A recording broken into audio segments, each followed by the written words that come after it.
তো চলুন আমরা 4+ খেলার সঠিক নিয়মটা জেনে নিই।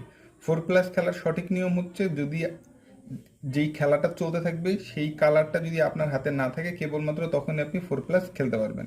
আমি দুইটা কেস দেখাচ্ছি। 1 নম্বর কেস হচ্ছে, আপনার হাতে ধরেন এরকম 3টা জিরো আছে, কিন্তু কোনোটাই গ্রিন কালার না, এবং মাঠে খেলা চলতেছিল গ্রিন। এখন আপনি 4+ যদি খেলেন, তাহলে আপনার পরবর্তী যে খেলোয়াড় সে আপনাকে চ্যালেঞ্জ করলেও আপনি সেই চ্যালেঞ্জে জিতে যাবেন, কারণ আপনার কাছে গ্রিন ছিল না। তাহলে এইখানে জিরো থাকলেও আপনাকে ম্যান্ডেটরিলি এই জিরো দিতে হবে না, আপনি চাইলে 4+ দিতে পারবেন, এটা খেলায় বৈধ। এবং আরেকটা সিনারিও নেই, সেই সিনারিওটা হচ্ছে, ধরেন আপনার কাছে এই ধরনের কার্ড আছে। হ্যাঁ, এখন যেহেতু এখানে গ্রিন আছে এবং এই গ্রিনের 3টা পাওয়ার কার্ড আছে, পাওয়ার কার্ড ছাড়া যদি আপনার কাছে 2 4 যাই থাকুক না কেন, আপনাকে সেটা দিতে আপনি বাধ্য ছিলেন, কারণ গ্রিনের খেলাটা চলতেছে। এখন এই অবস্থায় আপনি 4+ যদি দেন, তাহলে আপনাকে ঠিক পরবর্তী যে প্লেয়ার আছে সে আপনাকে চ্যালেঞ্জ করলে আপনি চ্যালেঞ্জে হেরে যাবেন।